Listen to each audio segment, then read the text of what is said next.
Okay. And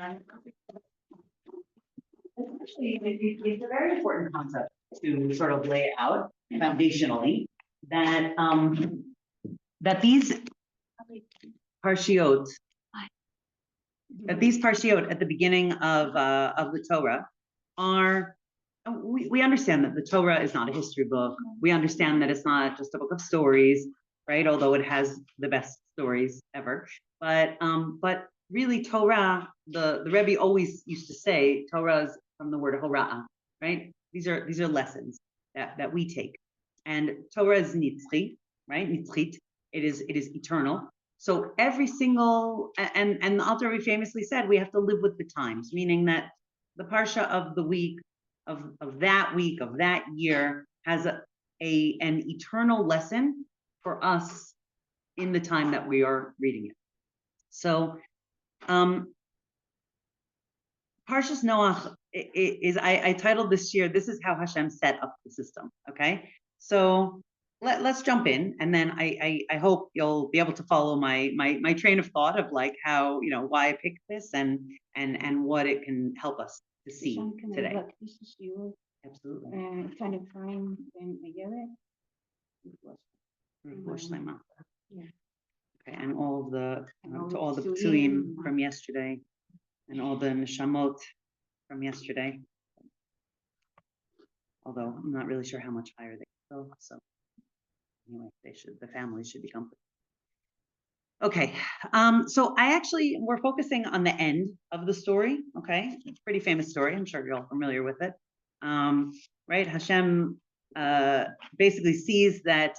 We actually will see this pasuk later on, but basically, Hashem looks at the world, yes, and he doesn't like what he sees. That's exactly right. Okay, he says the famous pasuk, right? Rak kol hayom, okay, which we know as the Sofei Tevot Amalek. Okay, that there's something wicked, there's something evil that has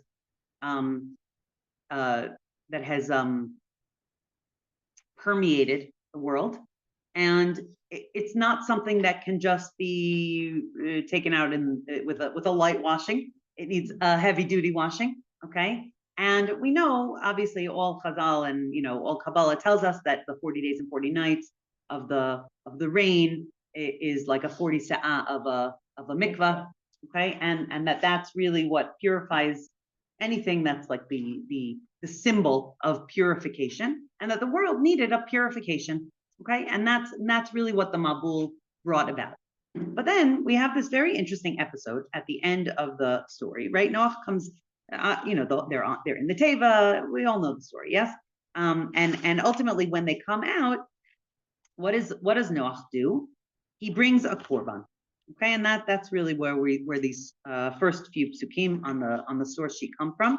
Okay, vayeven Noach mizbeach laHashem, right? Noach built an altar to Hashem, and it's important that the name for Hashem that is in this that we're focusing on here is the Yud Kei Vav Kei. Okay, that is the name of Hashem that illustrates rachamim, mercy.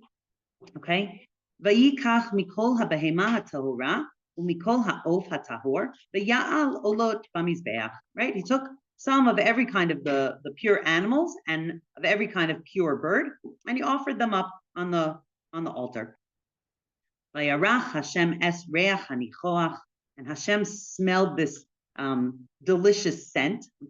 Vayomer.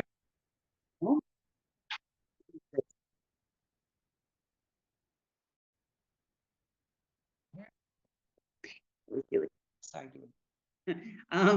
Vayomer Hashem Elibo lo osif lekalel od et ha'adama ba'avor ha'adam. Okay, I will not, and Hashem essentially gives us this like promise. Okay, I will never again curse the ground on account of man, human, right? Humankind.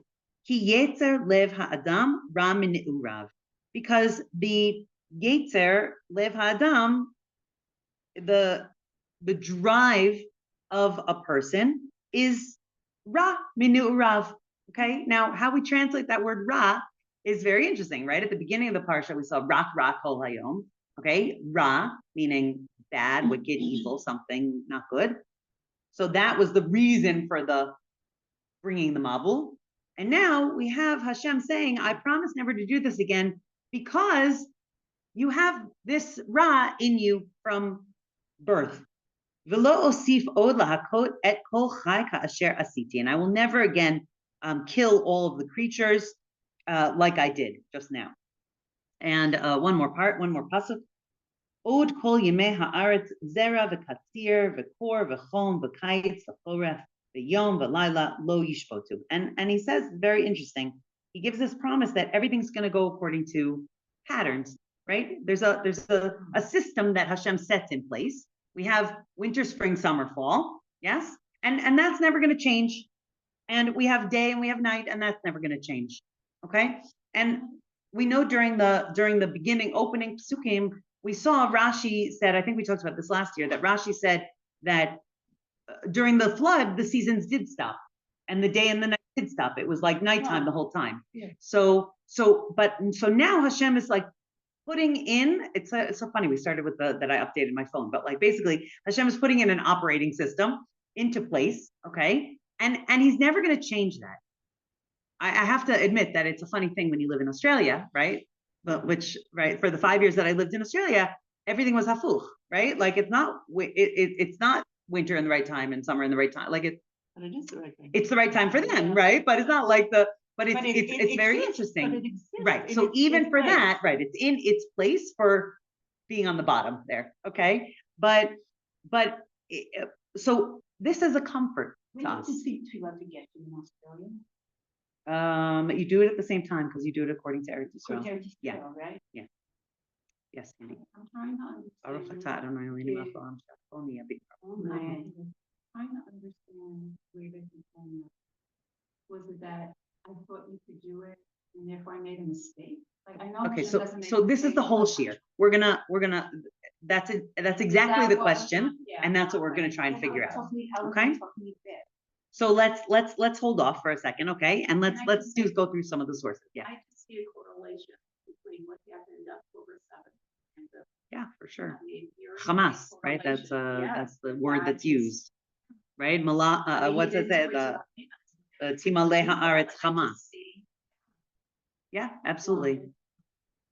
Okay, so here. Last year I felt that when the first happened, I thought that I didn't have the feeling with enough. And after an entire year of this, my perspective is different when I hear. For me, I'm not saying it's for everyone. So let's go in, okay? Because we haven't really started yet. Okay. So Rashi says minu rav, okay, and it's very interesting. It says minu rav ksiv, right? It's not it's written without a vav, yes. Like usually you would write minu rav, but it's missing a vav. Sheninar latzet mime'e imo nitan bo yetzahara. Okay, meaning, and Rashi says that this means that it's actually from before we're born. Actually, we have this yetzahara. Okay, so it's not something that like this person has it and this person doesn't have it. It's everybody has it from before we're born. So it's the nature of people. Okay. So we don't really believe, it's not that we don't believe that a person is born in sin. That's different. That's a different religion. Right. Yeah. Okay. We don't believe that, but we do believe that this is part of our nature.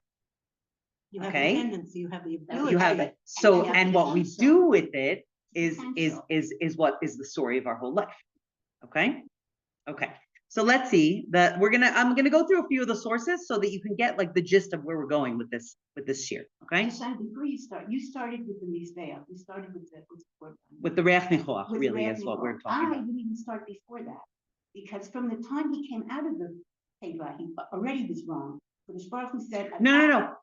We're not going in that direction. Okay. We're not going in that direction. Okay. Ibn Ezra. Okay, Hanichoach. Okay, we're actually focusing on Reach Nichoach. Okay, I know that there are. Listen, Becky, I didn't mean to cut you off. Okay, but I do want to say that there's always these two perspectives on Noach, right? He was good, he was not so good. He was a tzaddik. Well, he was only a tzaddik in that time, right? He messed up when he came out of the teva. No, he didn't mess up. He just did what human beings do, right? And there's always these two perspectives. Now, it's very interesting because Noach is essentially, I mean, Adam Arishon and they're like in a different category, okay? Noach is really like the father of all humankind and on some level, right? When we say Sheva Mitzvot B'nai Noach, right? That's for like all humankind, right? We know that the Jewish soul doesn't come like back into the world until Abraham, okay? So, but Noach is really this like paradigmatic, human being, and really he represents all of us. So the fact that, sometimes he's seen as good and sometimes he's seen as not so good, and he could do better, and no, he's actually doing exactly what he needs to be doing. That's how we all see ourselves. Okay. And I guess really the whole point of this shiur is to understand where we go with that. Where we go with that. Knowing that this is our operating system, okay, that we are Ra Minu Urav, okay? Yetzer Lev Ha'adam Ra Minu Urav. Well, that can feel very oppressive, but obviously by now, and Vivian, welcome to the shiur, but I will never leave you with an oppressive or depressing shiur, okay? So that's for sure not where we're gonna go. So let's keep on going forward. Okay. Hanichoach. Okay, the Ibn Ezra says something very interesting. He says this word, Reach Hanichoach, okay, is from Milashon Menucha. Now, there's a lot of talk in the commentary about where Noach's name comes from. Okay, Noach's name is also from Menucha or from Nachameni. Okay, and Menachem, right? Like it's from Menucha and from Menachem. Okay, there are different ideas. It's from rest, bless you, and it's from comfort. Okay, so he says Milashon Menucha, that this nichoach, this, right, a pleasing scent, is from the same lashon of like rest. Okay, that the smell of this korban lessened Hashem's anger. It brought a rest to, or it lifted, right? Menucha meaning lifted in this sense, okay? That it lifted Hashem's anger. Oh, sheyaniach koach elyon, or that it sort of enabled a koach from above to be drawn down into humankind. Okay. Okay. So let hold that. I know I'm like throwing a lot of sources out there, but hold on to that for a second. Okay. Now, really, the Kedushas Levi is where I'm going, but the Kedushas Levi brings the Baal HaTurim. Okay. Kedushas Levi, Reb Levi Yitzchak of Berditchev, whose yahrzeit was yesterday. Okay. So I actually, when I started to make the shiur, I was like, oh, it would be awesome if I could do a Kedushas Levi because it was his yahrzeit yesterday. And, learning Kedushas Levi on like so close to his yahrzeit, it's a very special thing, right? Kedushas Levi was the advocate of all Jews. Yes. Okay. He would never look at a Jew with a negative eye. He always looked for the best in people. And I think we actually told the story last time, right? Like Yom Kippur, the story, right? We said it last time that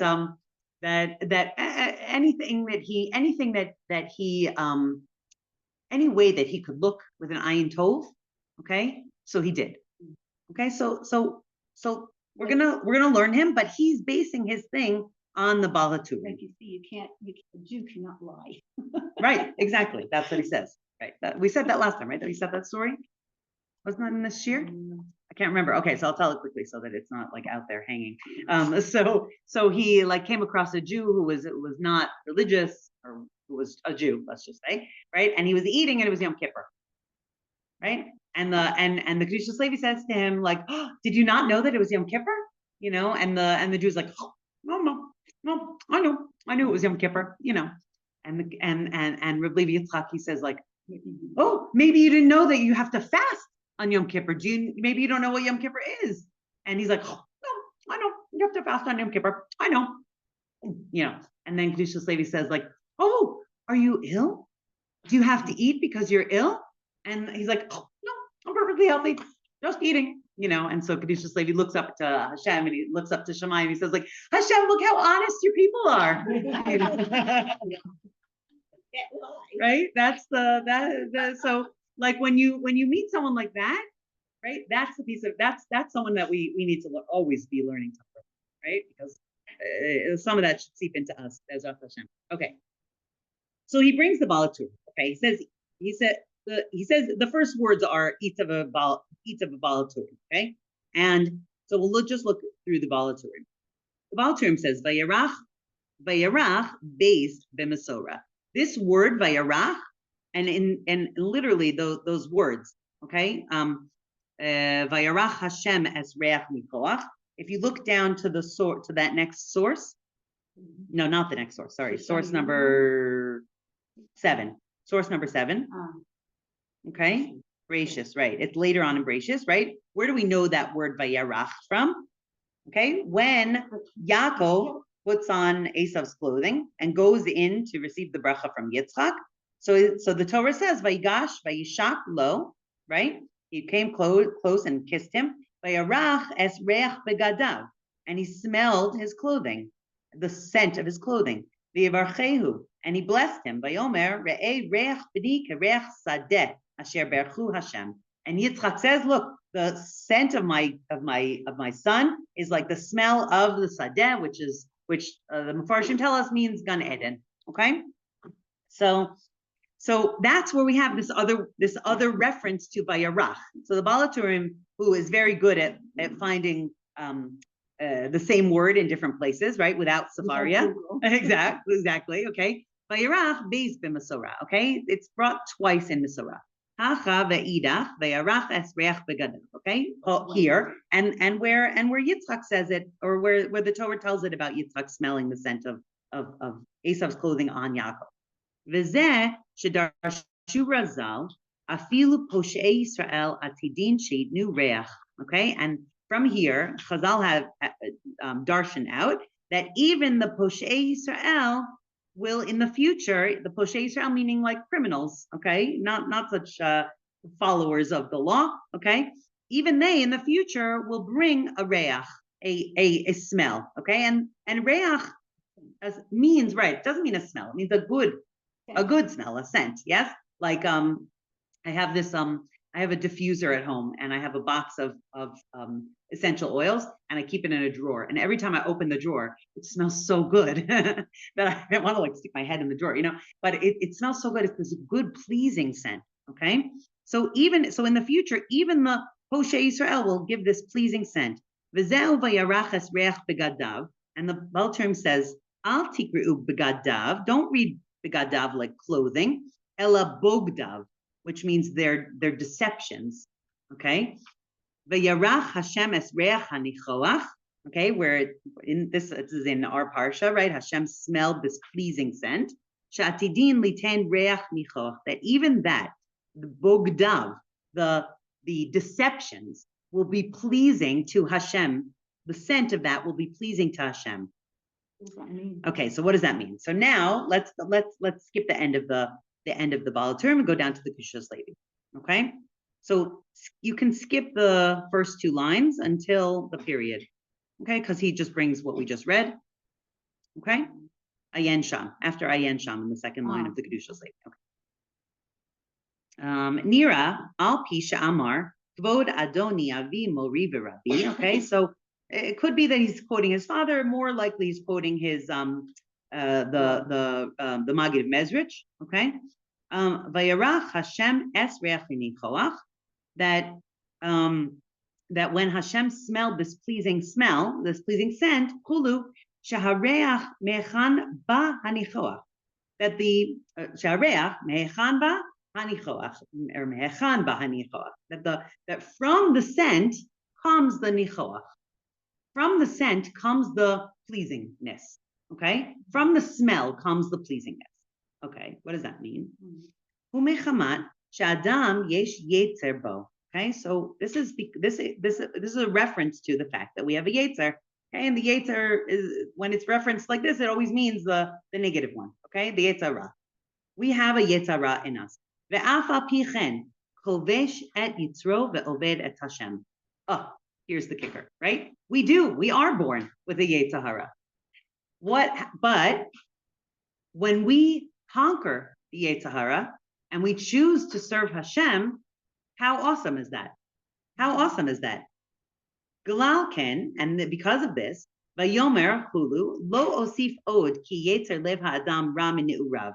And this is why Hashem says, "Oh, I'm never going to do this again because because people are born with this Yetzer Hara in them," which is such a strange thing, right? We said earlier he's going to destroy the world because rak kol hayom, and now he's saying, "I'm never going to destroy the world again because they have this Yetzer Hara in them." Oh, ki al yedei Yetzer Hara hu hata'anu, because through the Yetzer Hara, actually that's the pleasure of Hashem. What does that mean? And he says, Ad kan divrei avi. This is until now, these are the words of my teacher, my father, whoever it is that he's quoting. Okay. What does that mean? That it's through the Yetzer that Hashem gets the pleasure. Okay, what happened? Yeah. Because we overcome. Yes, exactly. Okay, because if there was no Yetzer, then what? Right. What? It wouldn't be a big deal that we did something good, right? But because we have a Yetzer, it is a big deal that we do something good. Oh wait, when they say that a person is born and everyone has succeeded in this world, it means overcoming your Yetzer? I mean, for everyone, for everyone, overcoming your Yetzer looks different. But yes, that's exactly what it is. That everyone has a tough deed of overcoming their Yetzer to do their specific mission, and their Yetzer is created exactly in the shape of what they need to overcome in order to complete their mission. How does this go back to the Posheim in the book, Dov? I don't understand. Okay. Ve'al yedei zeh, Hashem yisbarach mitlabesh b'Yisrael, and through this Hashem is like enclothed in us. Kenemar, like it says, Yisrael asher b'cha et pa'er. This is a quote from Yeshayahu. I have it down here in the whole pasuk, but we don't really need the whole pasuk, just for your own benefit. Okay, that like through you I am glorified. Okay, Da'amar Hatzadik Rabbi Bear. So now he quotes for sure the Maggid Mezrich. Okay, et pa'er milashon hitlabshut. That et pa'er is from the language of hitlabshut, like it says in also earlier in Bereshis milashon v'yitperu ale te'ena. When it says that Adam and Chava clothed themselves in the fig leaves, okay, he's saying that those are the same letters as et pa'er, meaning I am glorified through through being enclosed in them. It's weird language, okay, but what does it mean? It means that let's take a solid example, okay? If you have a kid did you ever see a kid like not hit their sibling when they really wanted to hit their sibling, right? Or you give a kid, some candy, right? And they're like, "You want one?"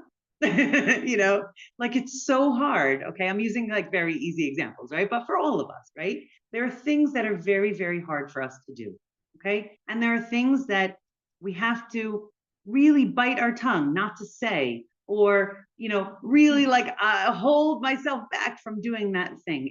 It's a fight. It's a struggle. Okay, and when we do that, so then that is glorifying Hashem's name, and it's like Hashem is being embodied in that action where I'm not doing that thing.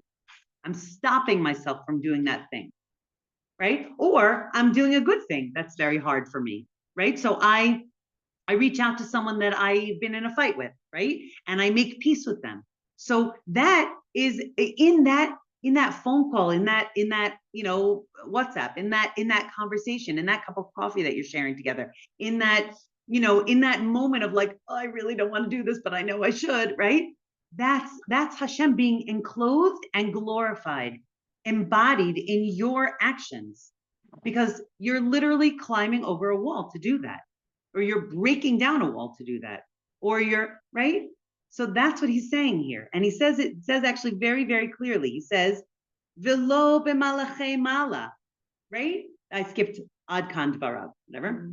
Okay. Velo b'malachei mala. This doesn't happen with angels. This is not They don't have a choice. That's exactly right. They don't have a choice. I heard this beautiful story. There's an amazing podcast by a woman named Devori Nussbaum. She's a psychologist and she teaches Hasidus. And she brought this beautiful story about a person that went to the Rebbe, the Lubavitcher Rebbe, and he said, like, it's such a struggle. It's so hard to have faith. It's so hard to do Torah and mitzvahs. It's so hard. We live in such a crazy world. Like we're like mamish fighting this battle, like a war with ourselves, to daven or to, not eat this and to, to not say that, or to, to speak nicely to this person, or to, not look at that news source that's going to make me, crazy. Right. Okay. It's a battle. We have a taiva. I need to know what's going on, but it's not good for me. Not healthy. It's actually going to eat away at my emunah, because it's just how they're filtering it. It's not necessarily the truth, right? So we all have these battles that we fight on a second by second basis. We can't even say every day we have them. Like literally every single second of this life that we're living right now is like a battle. Yes. So a person once came to the Rebbe and he said, "Why is it so hard? Why is it so hard?" And the Rebbe said to him, "Do you have any hobbies?" And he said, "Yeah, I love to paint." And so the Rebbe said to him, who are the famous works of art that are like in the museum? I don't know if he mentioned specific names, but like Monet, Van Gogh, right? Like these paintings that are Van Gogh's Starry Night, right? Let's see, right? How much is that worth? Millions, right? It's really priceless, but it's like millions, billions probably even, right? So he said, like, but if someone goes out and takes a picture of the night, how much is that worth? Or takes a picture of Van Gogh's. I have it actually hanging in my kitchen. It's like a poster from the Met. So if someone takes a picture of Van Gogh's painting, how much is that worth? Nothing, right? Okay, it's worth the paper that it's printed on, maybe, right? Okay, so why? If someone takes a picture of the nighttime sky, that's actually much more realistic, right? If I take a picture of Sarah, or someone makes a painting of Sarah, which one's worth more? Why? Oh, beautiful. Okay. So the picture is more realistic. The malachim, the angels, are pictures of Hashem. They literally reflect Hashem's light exactly. They're like photocopies of Hashem in miniature, let's call it. I don't know how it works up there, right? But they're basically they're just a reflection of Hashem's light. They're a photocopy. They're a mimeograph. We use old language, right? Okay. What are we? We are works of art. And what does a work of art consist of? Hours and hours and days, and guess what? Years and decades of effort, right? And every time, what happens when a painter is painting the painting, and then like they're making adjustments, and one little extra little bit of white right here makes the whole thing pop, right? It's like, oh, now that star's really coming out. Now that shine of the moon on the branch of the tree, really see it, right? So that's true for all of us. Every single battle is one more little addition onto the painting that is the art, that is the story of our life. Each one of us is priceless. And there's this, like, we think, right? We have this like weird misunderstanding that Hashem wants perfection. And he doesn't. He has perfection. He has myriads of perfections up there in Shamayim with him. They're called angels. They're called omdim because they stand still. They don't move. They don't grow. They just reflect Hashem perfectly. But that wasn't enough for him. He wanted us because we are effort. We are works of art. We are Raminu Urav, right? We have this battle embedded within us. And so what smells good to him? The reach mibogdav, the smell from our deceptions, meaning our mistakes, right? We make a mistake and then we try to correct it. That smell, that's the reach michoa. That's the pleasing scent. That's so precious to him that we fall and then we try to get back up. It's not even in the getting up that's so precious. It's the trying to get up that's so precious to him. That's what smells so good. Because we have the challenge. So it's the challenge, it's literally the Yetzer Hara that actually smells good. Because it's because of the Yetzer Hara that we are forced to overcome and overcome and overcome. It is the representative of that challenge. And that's becomes the pleasing aroma. Isn't that beautiful? It's beautiful. It's so helpful. It's so mechazik. Okay, so he finishes up. He says, "Ki ha'hitlabshut migodel ha'ta'anug sheyesh lo miYisrael yoter mikulam." Right, the fact that he is embodied within us is the greatest ta'anug. It's the greatest pleasure to him. Like that we're people, that we're fallible, that we make mistakes, that we try to fix it. Ki yesh lahem Yetzer Hara. We have a Yetzer Hara. Ve'af al pi chen hovshim oto. And we try to overcome it. We battle with it. That's what it means, that Hashem smelled this pleasing scent, or he lifted up this pleasing scent, or he was lifted up from this pleasing scent. That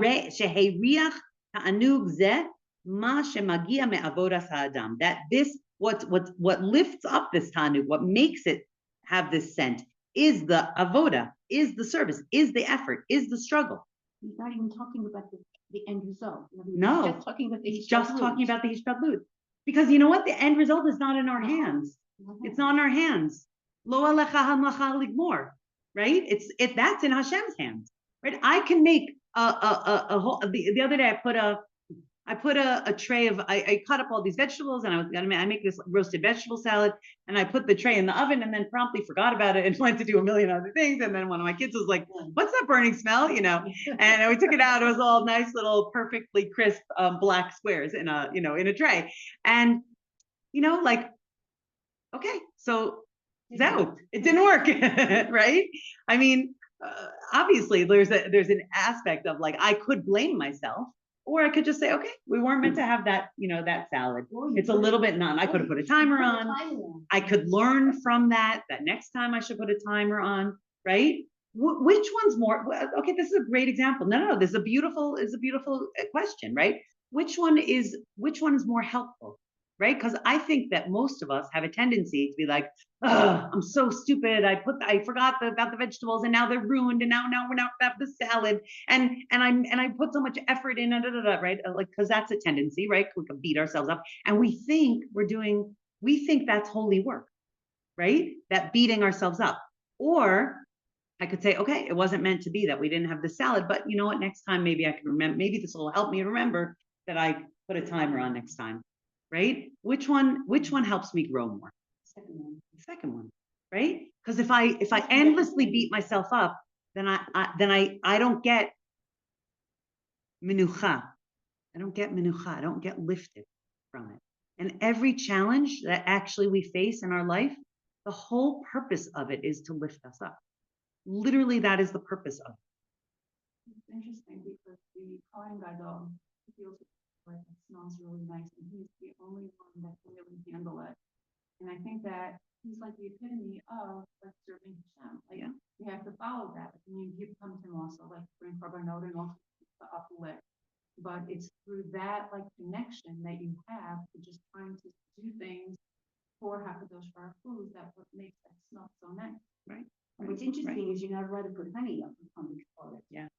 Which is really interesting because part of the 11 cents that you have to the Torah is bitter. Mm-hmm. Right. But right. It still gives. But you're not allowed to make it without that. That. To make it without that. Right. And it's all of this is that's all the same lesson, right? I mean, we have to hear it so many times in so many different flavors because it's counterintuitive, right? We think, and I'm sure as little children, we also think this, right? You have to be perfect. You have to get perfect grades. You have to get, I mean, my kids are at this place. I think the teachers are also at this place, right? Like, it's like the grades have gotten higher and higher and higher. I don't know if anybody else notices this, right? Like when I was a kid, like an 85 was a good grade, right? Now an 85 is like, oh, you got vault, I got an 85. Like, I don't know what it is, but there's like, it's like, unless it's 100, it's not good.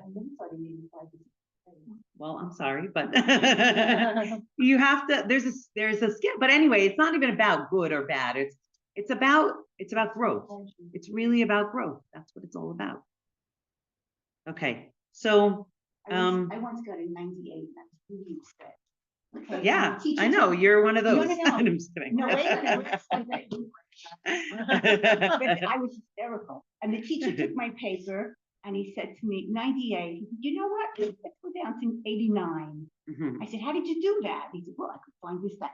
And I was just, I couldn't believe it. And he said, well, next time maybe 98 is good enough. So you know what? That's actually also a really good example. It's a very profound point. Once we start nitpicking, right, then it's possible to nitpick further and further and further and further, right? Well, if you look with an ayin tova, so then that's the pattern, right? There's so much in this parsha where it's about following patterns, like where it's about like, you know, we have this whole door that gets, you know, destroyed, okay, because together they made each other worse and worse and worse and worse, right? And then we have the door haflaga also, where Hashem saw, oh, I see they're making each other worse and worse. Let's spread them out around the world, and that way they can look for the good, right? When you start, like when you get into a cycle of looking for the bad, you see more and more and more bad. You bring it on.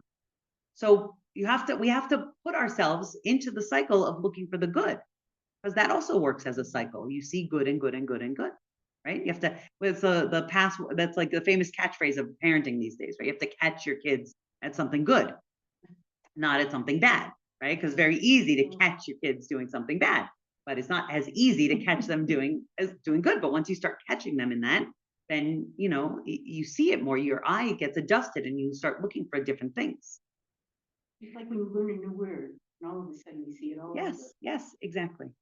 Okay, so now I brought something new. Okay, this is from Reb Itchamaya Morgenstern. Okay, we've learned a different sefer from one of his talmidim before, but this is called Yam HaChochma. Yam meaning Itchamaya, right? Yitzchak Meir. Itchamaya Morgenstern. He's alive. He should belong to your name. Okay, he should live and be well. He lives in Yerushalayim. Okay. He said it brings a very, very interesting idea. Okay, he really just focuses on the pasuk Noach ish tzadik tamim, and he's really just talking about the word Noach. Okay, so you'll see what I mean in a second. Ita b'midrash Tehillim. Okay, shocher tov, right? Shocher tov. It says in the midrash in Tehillim, shenoach nolad mahul, that Noach was born circumcised. The Ita Sham, the Yud Gimel Noldu Mehulim. It lists there 13 people that were born circumcised. Okay. Well, these are the 13 that are listed here. Okay. Ve'eluhain, Adam Arishon, Shes, Chana, Noach, Shem, Terach, Yaakov, Yosef, Moshe, Shmuel, David, Yeshayahu, Yirmiyahu. Okay. And then he brings out, and he actually brings sources for all of that, but I skipped all the sources. If you want it, I can send it out. Okay. But Yalkut Reuveni, and also in a different midrash, it says, Digam Bilam Nolad Mahu. Okay, that it says also Bilam was born circumcised. This is very interesting. Okay. Okay. V'yesh l'mod mizeh. Okay, so now he's going to bring a very interesting point. Digam Terach uBilam shenoldu mahulin. Al Madregas Hashlemus, right? So we have two names that kind of stand out as being like one of these things is not like the others, right? Terach is not known as a tzaddik, and Bilam is for sure not known as a tzaddik, okay? And we come to learn from this that even though they were born keilu as if they were complete, right? They were perfect. Lamrot ken lo azra avod lo azra udazot lahem velo klum. Okay, but this fact didn't help them at all. Okay, v'ayu r'sha'im gedolim, and they were not good people, right? Ella sheterach chazal b'tshuva b'sof yamav. Okay, fine. So Terach does tshuva at the end. Bilam doesn't. Dimekevan shelo hayu mityagim be'avodas Hashem yisbarach. Why? What was the problem? They didn't put in any effort. Okay.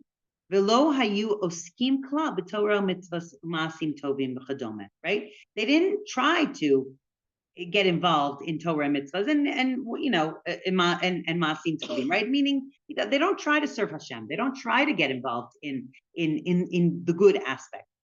Why should they have? They weren't Jews. They didn't have any Torah there, and that's what they should have done. Shem was also not a Jew. Noach was also not a Jew. Okay, so when he says Torah, obviously Torah was not yet given during the time of Noah and half of these people, right? Okay, but until Moshe Rabbeinu. But what he means is doing good things, right? They don't work on themselves. That's what he means. They don't work on themselves at all. Terach and Bilam, and really he's going to talk about Bilam mostly because Terach does do tshuva, but they don't work on themselves. It doesn't help them that they were born perfect.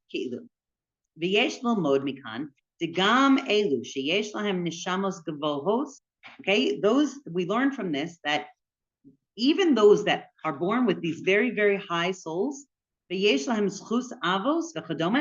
who are born with a lot of yichus, okay,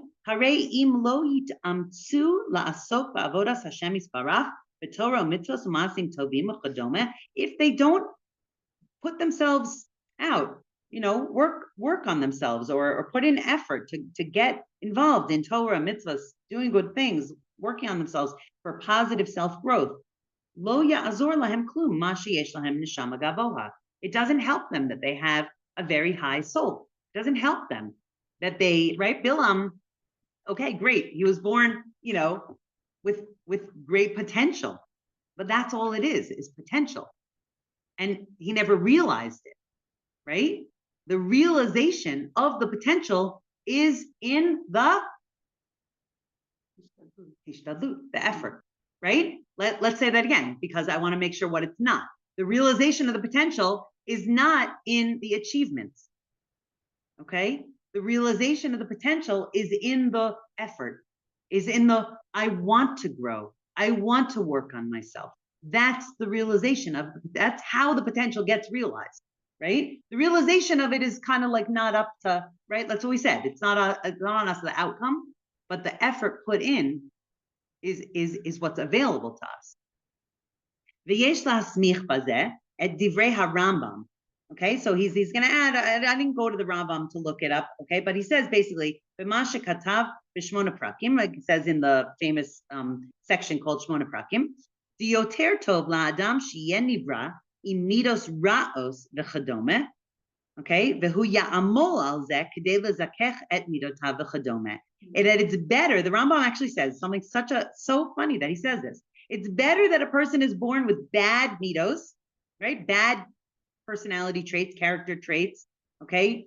And he works on himself in order to refine himself.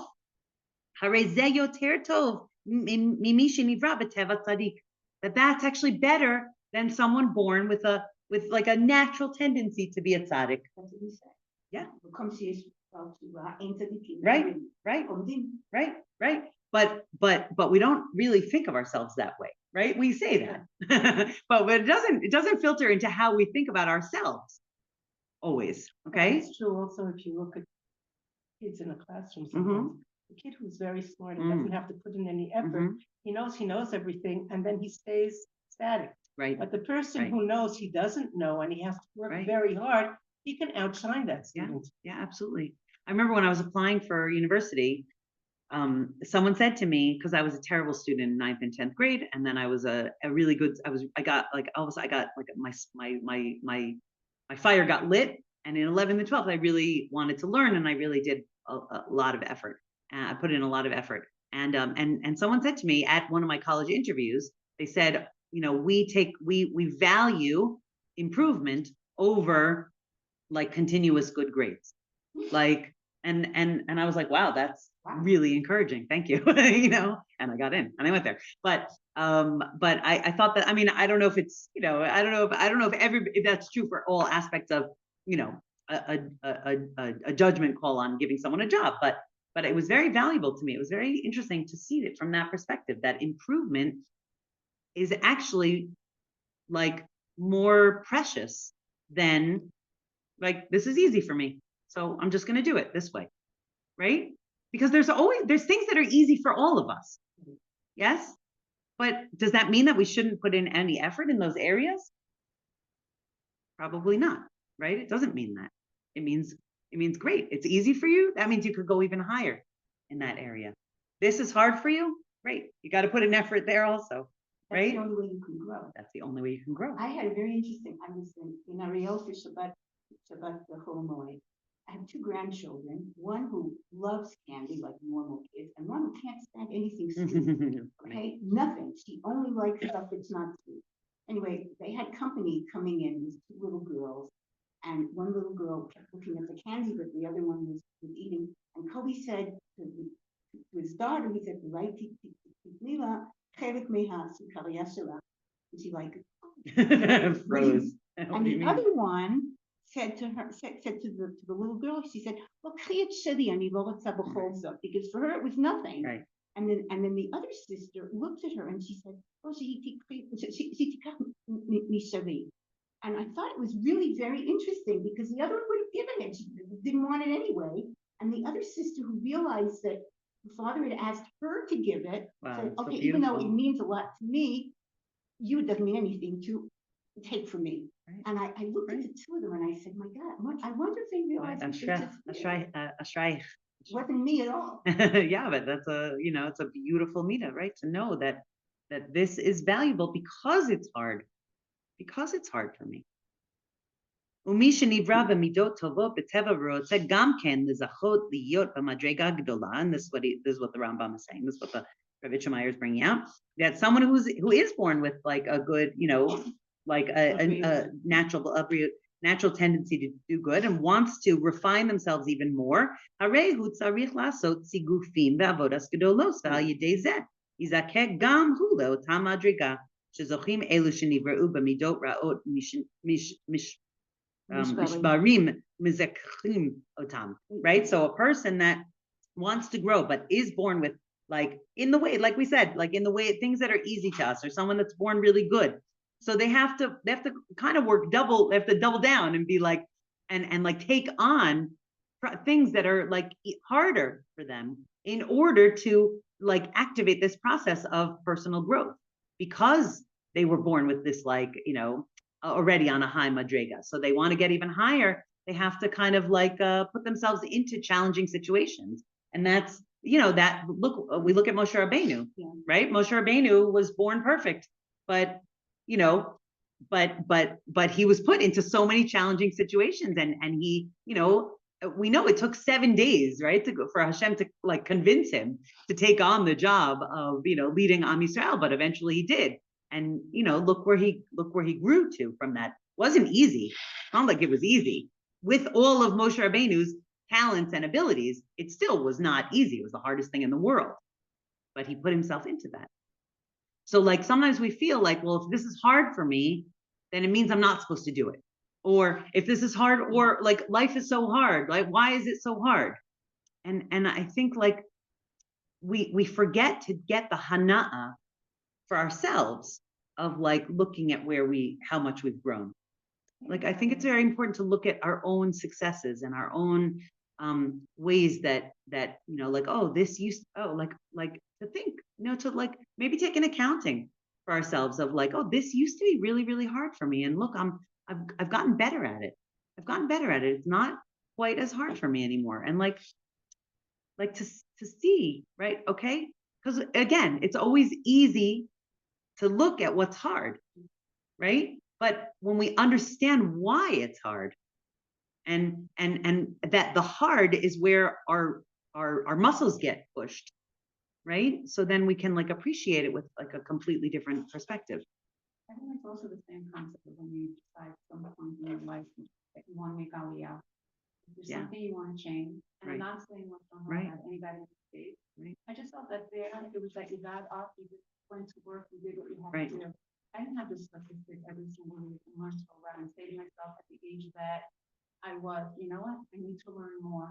And you come every week and you say to yourself, I'm not sure, I need more, I need to strive more, and we're doing it. And it's so true. So true. And in the what you're actually saying, and there's Torah that every time you come in, there's something else you teach us new. And it's good to know that there's more to learn and you can improve more. And yeah, absolutely. But I love also, I would love to also point out that like it's hard. Aliyah is hard, and when we like, I have a good friend who just made Aliyah last year, and she's mamish getting knocked over the head. And this is the whole thing. This is the whole idea, right? It is very hard here, and Baruch Hashem, those of us who have had the zchus to do this understand, right?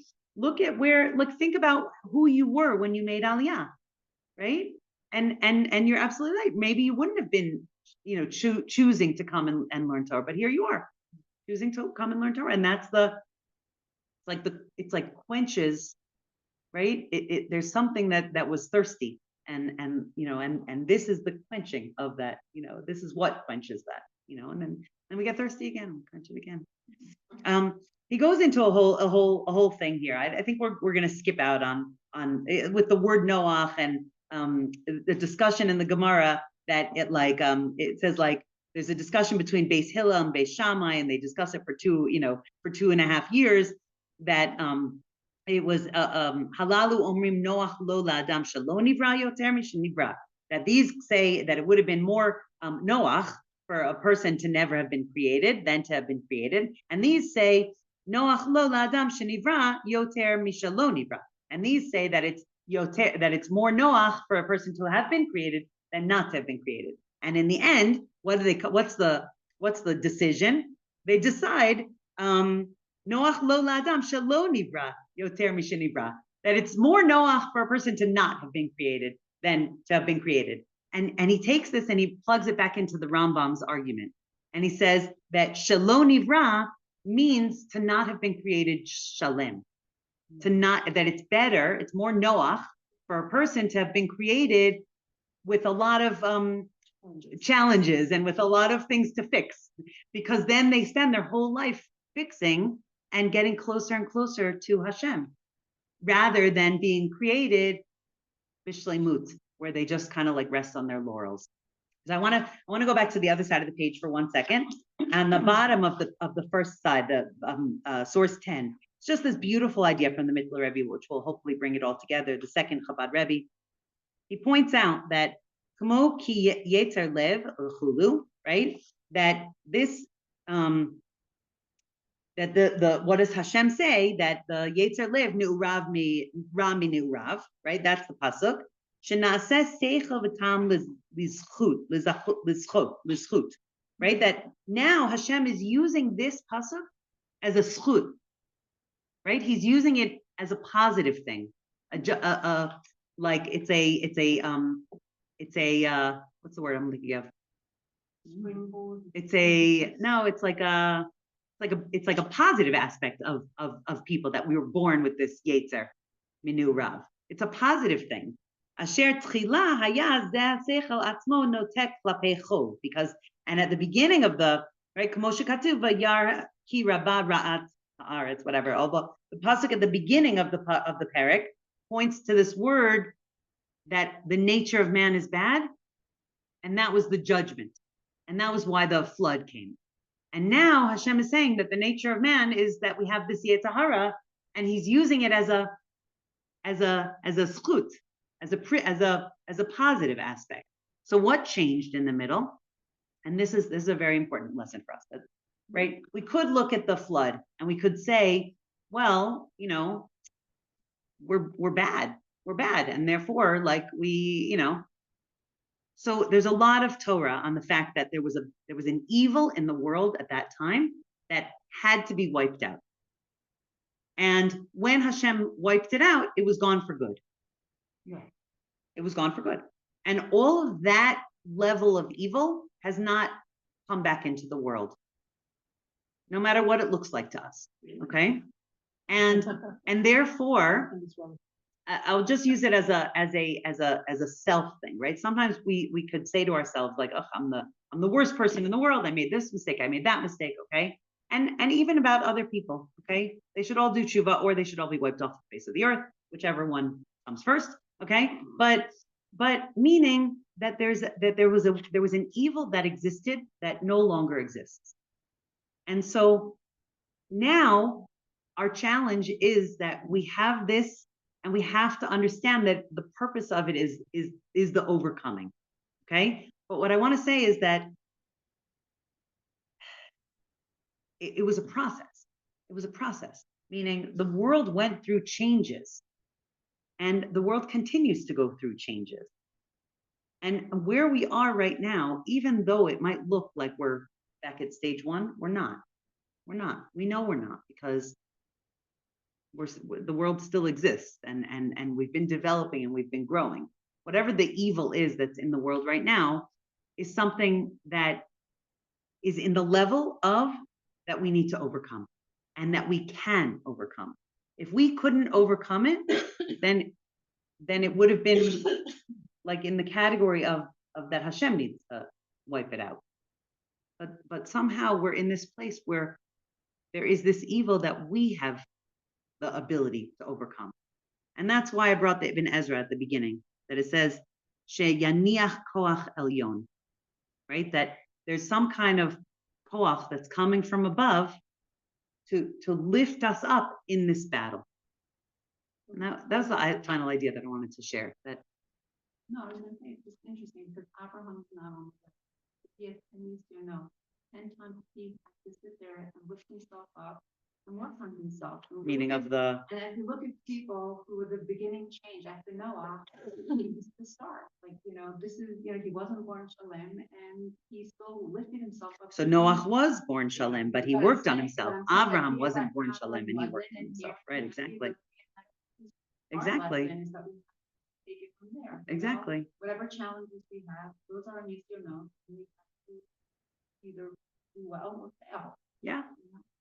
No, but we can do it. Right. That's the point. Right. Right? Meaning, well, there's no such thing as failure. There's no such thing as failure. I think that's exactly what I'm trying to say. Meaning the failure was wiped off the earth. But it's our effort that we put in. And now it's all about the effort. Yeah. And now it's all about the effort. It's not on us to get rid of it. It's on us to fight it. Mhm. That's really exactly the point. So Bezrat Hashem, I'll give us all a bracha, okay? That we should know how valuable, and I'm literally not talking only about like, going off to, like, none of us are, in Lebanon or in Gaza, right? But we're here learning Torah. So, if there was a moment where you thought to yourself, oh, I don't feel like going to shir today, right? Okay. And here you are, that's a battle that you overcame. That's literally what we're talking about. That each of us has a microcosm of the whole world. And so every battle that we fight with ourselves, every time our Yetzer Hara says, do this, and we say, no, I'm not going to do it, or don't do this. No, I'm going to push myself to do it, right? That literally is that is the war. That is the war. And our efforts in that area brings energy of overcoming and overcoming and overcoming and overcoming into the world. And Bezrat Hashem, we should see the final overcoming, Hashem, please bring the final overcoming. But we should know in the meantime that all of those overcomings, that is literally the ikar, that is literally the point of the whole world. And that gives so much, it makes Hashem so proud of us. It gives us a lot of strength. Yeah. Hashem. Shkoyach. Shavua tov. Thank you.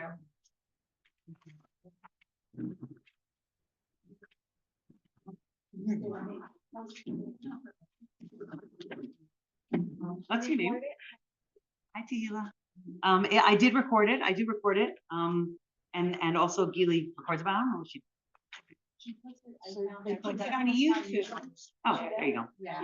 I couldn't find it. You have to have Yeah, No, all go the to shirim on Google YouTube, I and couldn't work on find that it. file.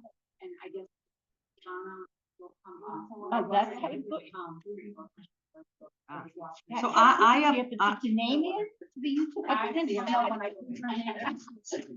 I guess you have to go into Penicha. I don't even I think wrote it it is. here too. Oh, you did, okay. Okay, so I have But to she go didn't in. post it yet. You won't see it. Once she posts it. I was looking for one of the shirim and I couldn't find it, but